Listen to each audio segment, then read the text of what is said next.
Hello again welcome two तिलक teaching. आज हामी एउटा नयाँ भिडियो लिएर आएको छौँ, नयाँ प्रस्तुतका साथ है। युट्युबमा चाहिँ तिलक टिचिङ हान्नुभयो भने यस्तै खालका भिडियोहरू मजाले भेट्न सक्नुहुन्छ। सर्च गर्नुहोस् है, सेयर गर्नुहोस् आफ्नो साथीहरूसँग है। र आजको टपिक भनेको फिजिक्स क्लास 12 है अन्तर्गतमा हिट एन्ड थर्मोडाइनामिक्सबाट हामी महत्त्वपूर्ण ग्राफिकल क्वेसन हो। सुटुक्कै भनेको कुरा ग्राफिकल भनेको योचोटिको लागि फिक्स क्वेसन हो भनेको के हो त एनबी 2082 को लागि fix question from hit and thermodynamics chapter है। ल लेट स्टार्ट गरौँ है मजाले। पहिलो क्वेसनमा के भनेको छ अगाडि मजाले रिड गरौँ पढौँ। Which curve represent adiabatic and isothermal change भनेको छ। अब मिनिङ बुझ्नु पर्यो अगाडि हामीले है। आइसोथर्मल भनेको के हो, अडाइबाटिक भनेको के हो। आइसोथर्मल कस्तो छ मिनिङ है।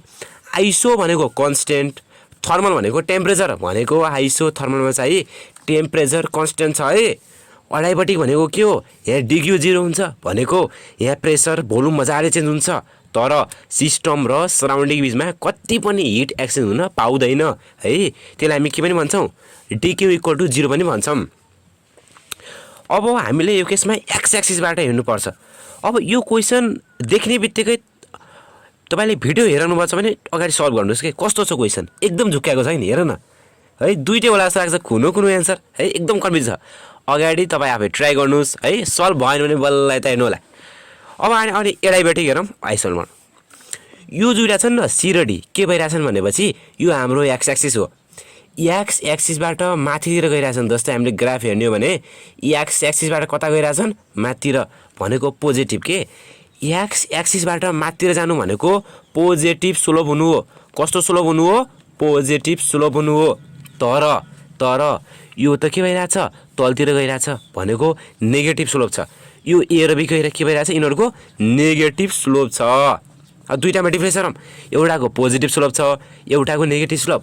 कहिल्यै पनि हामीले आइसोथर्मल अडाइबाटिक निकाल्ने बेला हामीले पोजिटिभ स्लोपलाई हेर्नु हुँदैन, हामीले नेगेटिभ स्लोपलाई हेर्नुपर्छ। सो यो काम भएन, यसको काम भयो। यसमा पनि अब चिन्नु पर्यो अडाइबाटिकको आइसोथर्मलको एकदम सजिलो छ। हामीलाई थाहा छ अडाइबाटिक बडी स्टिपर हुन्छ भनेको एकदम त्यो ऱ्यापिडली जान्छ। अडाइबाटिक चाहिँ आइसोथर्मलभन्दा गामा टाइम्स बढी हुन्छ त उसको स्लोप है। स्लोप अफ अडाइबाटिक जुन हाम्रो अडाइबाटिकको स्लोप छ त त्यो भनेको गामा टाइम्स बढी हुन्छ को भन्दा, आइसोथर्मलभन्दा। भनेको त बडी स्टिपर भयो है, एकदम ऱ्यापिडली जाने। अब यो केसमा यो ए भनेको यो पोइन्टबाट एकदम ऱ्यापिडली गइरहेछ भनेको बडी स्टिपर छ। बडी स्टिपरको मिनिङ चाहिँ अडाइबाटिक हो। सो हाम्रो ए के भयो, अडाइबाटिक भयो। ए भनेको हाम्रो के भयो, अडाइबाटिक भयो है। अब ए अडाइबाटिक भनेको बी के। अब यसको तुलनामा त यसको स्लोप थोरै छ, कम स्टिपर भनेको बिस्तारै गइरहेछ भने आइसोथर्मल हो। के हो गरे, आइसोथर्मल हो। अब अगाडि हामीले क्वेसनमा जाऊँ। अगाडि अडाइबाटिक भनेको छ, त्यसपछि आइसोथर्मल भनेपछि ए र बीच राइट एन्सर। यसरी हामीले पहिलो क्वेसन सल्भ गर्न सक्छौँ। अब जाउँ हामी दोस्रो क्वेसन। एकदम महत्त्वपूर्ण क्वेसन रहेको छ है। हाम्रो पास्ट इयर क्वेसन त हो, मैले त्यसमा थोरै रिभाइज गरेको केही क्वेसन थपेर यो क्वेसन बनाएको छु। यसमा के भनेको छ, दिएको फिगरले चाहिँ पिबी डायग्राम देखाएको छ, साइक्लिक प्रोसेस है। इस्टिमेट ओगडन भनेको छ, त्यसपछि इन्डिकेटर डायग्राम भनेको के हो है, थर्मोडाइनामिक प्रोसेसहरू चिन्ने गरे त्यसपछि अरू ओगडन निकाल्ने है। अब ए नम्बर क्वेसन गरौँ। के भनेको छ त्यो नम्बरमा, इस्टिमेट द ओगडन ड्युरिङ डबल आई प्रोसेस गरे है। डबल आई प्रोसेस भनेको यो जुन यो पोइन्टबाट यता गइरहेको बेला कति ओगडन हुन्छ। अब ओगडन भन्ने बित्तिकै हामीले दिमागमा दुईवटा कुरा चाहिँ जान्नु पर्यो है। ओगडन भन्ने बित्तिकै दुईवटा फर्मुला छ के, एउटा पिडिपी छ, यति प्रेसर कन्स्टेन्ट भयो भने के भयो भने प्रेसर चाहिँ कन्स्टेन्ट छ भने एकदम इम्पोर्टेन्ट कुरा हो यो भनेको। अनि ओगडन चाहिँ पिडिपी हुन्छ तर यसको के हुन्छ, इन्टिग्रेसन। कब, यति प्रेसर चाहिँ के भयो भने भेरिएबल भयो, प्रेसर चेन्ज भइरहेछ भने। यो हाम्रो एउटा फर्मुला भयो ओगडन निकाल्ने। अर्को राजा फर्मुला भनेको ओगडन भनेको के हुन्छ, एरिया अन्डर पिबी कर्भ हुन्छ। के हुन्छ गरे, एरिया अन्डर पिबी कर्भ।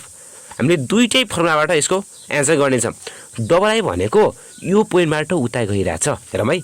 यो पोइन्टमा प्रेसर 41 छ भने यो पोइन्टमा पुग्दा पनि प्रेसर 41 नै छ भनेको के भयो हो, यहाँबाट यहाँ जाँदा प्रेसर के छ, कन्स्टेन्ट छ। र प्रेसर कन्स्टेन्ट भनेको हामीलाई थाहा छ कुन प्रोसेस हो, आइसोब्यारिक हो है। के हो अरे, आइसोब्यारिक। यो भनेको हाम्रो प्रेसर कन्स्टेन्ट हो अब प्रेसर कन्स्टेन्ट छ भने हाम्रो ओगडेन फर्मुला के हुन्छ पिडिपी हुन्छ सो ओगडेन भनेको के भयो पिडिपी भयो जहाँ पी भनेको प्रेसर है कन्स्टेन्ट भएको प्रेसर कति छ त यहाँ 4p1 भनेको कन्स्टेन्ट प्रेसर छ सो 4p1 भयो मल्टिप्लाई अब डिबी भनेको के हो चेन्ज इन भोल्युम है जस्तै यो पोइन्टबाट यहाँ पुगिरहेछ यो पोइन्ट पुग्दा भोल्युम 3v1 छ यो पोइन्टमा v1 छ भनेको घटाउने है फाइनल भोल्युममा इनिसियल घटाउने भनेको 3v1 मा v1 घटाउने 3v1 मा v1 घटाउने भनेको कति भयो 4p1 इन्टु यो भनेको 2v1 हुन्छ 4 2 जा 8 अनि p1 र v1 यसरी हाम्रो एन्सर आयो ल अब अर्को तरिकाले गरौँ हामीले एरिया अन्डर पीबी कर्वबाट गरौँ है जस्तै डब्लु भनेको के हुन्छ एरिया अन्डर पीबी कर्व अब यसको तलपट्टि जुन एरिया अन्डर पीबी कर्व छ हे तलैसम्म गइरहेछ भनेको यसमा एउटा माथिपट्टिको स्क्वायर छ सरी रेक्टेङ्गल छ र तलपट्टि अर्को रेक्टेङ्गल छ है सो माथिपट्टि रेक्टेङ्गलको एरिया एङ्गलमा के हो एरिया रेक्टेङ्गल भनेको त एल इन्टु बी हो के हो अरे अब हामीले मजाले ओगडामा निकाल्छौँ है कसरी निकाल्ने त माथिको रेक्टेङ्गल तलको रेक्टेङ्गल जोडिदिउँ न अब रेक्टेङ्गलको एरिया निकाल्नु के हो एल इन्टु बी एउटा एल यो बी एल भनेको के भयो 4p1 मा p1 घटाउने 3p1 भयो है अनि तलपट्टि के छ 3v1 मा v1 घटाउने 2v1 भयो यो माथिको रेक्टेङ्गल जोडिम एरिया है अब तलको रेक्टेङ्गलको एरिया निकाल्छौँ प्लस यो हाम्रो के छ एल बी 3v1 मा v1 घटाउँदा 2v1 हुन्छ p1 छ 0 हटाउँदा p1 नै हुन्छ सो 3 2 जा 6p1 v1 plus 2p1 v1 6वटा p1 v1 मा 2टा p1 v1 जोड्दा कति हुन्छ 8वटा p1 v1 हुन्छ हामीले यो केसमा के गरिरहेछौँ भने चाहिँ हामीले यो सिस्टममा छ त वर्क डन गरिरहेछौँ के वर्क डन अन सिस्टम छ सो हाम्रो के हुन्छ पोजिटिभ हुन्छ वर्क तर यति वर्क डन बाई सिस्टम यो सिस्टमले आफै वर्क डन गरिदिएको भइदियो के हुन्थ्यो यहाँ हामीले पोजिटिभ नलेखेर नेगेटिभ साइन लेख्थ्यौँ यो दुवै तरिकाले हामीले के निकाल्यौँ वर्क डन निकाल्यौँ जुन तरिकाले गर्दा पनि हुन्छ है यो हामीले तलको ट्याक्क प्रिन्सिपल लागेको अब हामीले के निकाल्छौँ अर्को क्वेसन गर्छौँ है डिफाइन इन्डिकेटर डायग्राम के हो त इन्डिकेटर डायग्राम भनेको केही पनि होइन कि प्रेसर र भोल्युमलाई यो प्रेसर र भोल्युमलाई ग्राफमा देखाउने जहाँ चाहिँ हामीले भोल्युमलाई टेकन एज एक्स एक्सिस गर्छौँ pressure taken as Y axis गर्छौँ हो यसलाई नै भन्छौँ हामी indicator diagram so what is indicator diagram the diagram है where we represent the pressure and volume in the form of graph where pressure is taken along the y-axis and volume is taken along x-axis. That's much. भाइ यो बिनहरु पनि अब सीमा जाउँ सीमा के भनिरहेछ identify the thermodynamic process represent by I double I triple IB अब हेर मजाले अब यो केसमा के भइरहेछ यो पोइन्टबाट माथि गइरहेछ यो पोइन्टमा v1 भोल्युम छ भने यहाँ माथि पुग्दा भोल्युम कति छ v1 नै छ तर यो पोइन्टमा p1 प्रेसर छ भने माथि पुग्दा कति छ 4p1 छ भनेको यहाँ हेरौँ त p1 बाट 4p1 प्रेसर चेन्ज भइरह तर भोल्युम के छ कन्स्टेन्ट छ भनेको आइसोचोरिक प्रोसेस भयो आई के भयो हाम्रो आइसोचोरिक प्रोसेस भयो अब डबलआईमा जाम अब यो पोइन्टमा प्रेसर 4p1 छ यो पोइन्टमा पनि त्यति नै छ तर यो पोइन्टमा भोल्युम v1 छ यो पोइन्टमा 3v1 भनेको भोल्युम चेन्जिङ तर प्रेसर कन्स्टेन्ट भने याद गर्नु पर्यो आइसोब्यारिक जान्नु पर्यो आइसोब्यारिक प्रोसेस अब जाउँ हामी ट्रिपल आईमा के भइरहेछ यो पोइन्टबाट यहाँ पुगिरहेछ यो पोइन्टमा भोल्युम 3v1 छ भने योमा 5v1 भनेको भोल्युम चेन्ज भइरहेछ है यो पोइन्टमा प्रेसर 4p1 छ भने यो पोइन्टमा पुग्दा प्रेसर p1 भनेको प्रेसर पनि चेन्ज भोल्युम पनि चेन्ज दुवै चेन्ज भइरहेको भने हाम्रो कि आइसोथर्मल हुन्छ कि अडाइब्याटिक हुन्छ यो केसमा हामीले दुईटैले चिन्ने त्यस्तो फास्ट तरिका नभएकोले यो कि आइसोथर्मल हो कि अडाइब्याटिक हो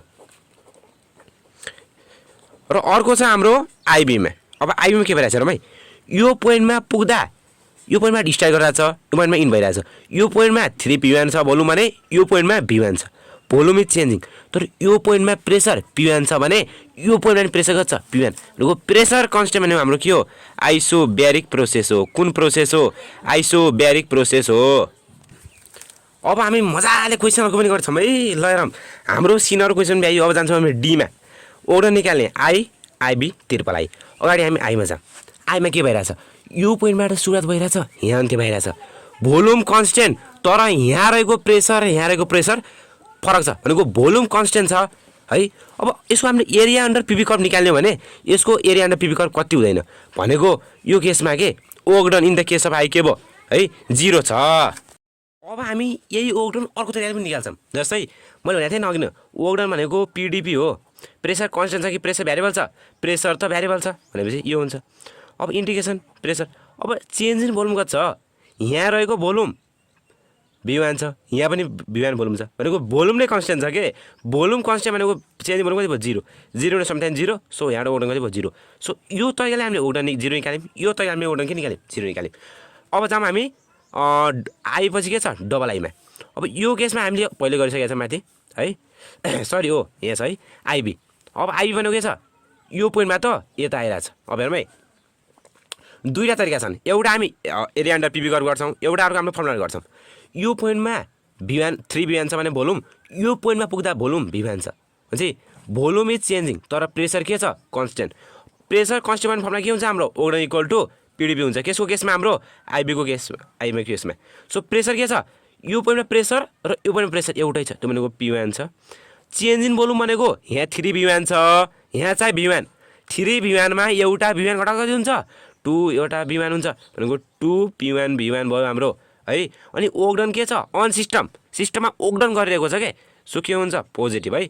यति नोट है नोट, यति ओगडन बाई सिस्टम, सिस्टमले ओगडन गरिदिएको भइदिए चाहिँ ओगडन नेगेटिभ हुन्थ्यो, तर ओगडन के भइरहेछ अन सिस्टम, सिस्टममा हामीले गरेर ओगडन गरिदिएको छौँ कि, सो हामीले टेकन के रहेछौँ पोजिटिभ लगेको छौँ। अब हाम्रो आइबी पनि भयो आई पनि भयो। अब तिर्पलाई है, तिर्पलाई हेरौँ त योबाट च्याक्क तलतिर झरेर, अब के आइसोथर्मल हो के अडाइबाटीको। अब हामीले थाहा छ आइसोथर्मल अडाइबाटीको ओगडन थाहा छैन, एउटा म एकदम मजाको फर्मुला भन्छु, त्यो फर्मुलाबाट थाहा पाउन सकिन्छ। ल र म त्यो फर्मुला जाऊँ। अब फर्मुला कस्तो छ भने चाहिँ ओगडन है।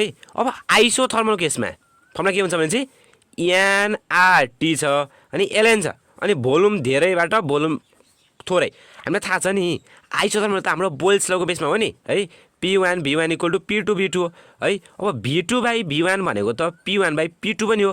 सो यसको ठाउँमा हामी के लेख्न सक्छौँ V2 बाई V1 को ठाउँमा हामीले P1 बाई V2 लेख्न सक्छौँ। यो हाम्रो आइसो केसमा हो। तर अडाइबाटो केसमा के हुन्छ भनेपछि अलिकति थोरै फरक हुन्छ कि है।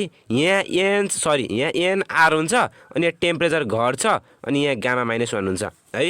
अब याद गर्ने तरिका यसरी याद गर्नु होला है। सो आइसोथर्मल केस के हुन्छ एनआरटी एलएन लग भइहाल्यो V2 बाई V1 हुने भयो। अनि अडाइबाटो केसमा के हुन्छ एनआर अनि हाम्रो चेन्ज इन टेम्परेचर थोरै टेम्परेचर चेन्ज हुन्छ अनि गामा -1 हुन्छ है। र ठिक छ यति नै हो है। अब नेक्स्ट भिडियोमा अलिकति स्पेसल भिडियो आउनेछ, तपाईँसँग लागि हेर्नु होला। Thank you very much, keep watching Tilak teaching.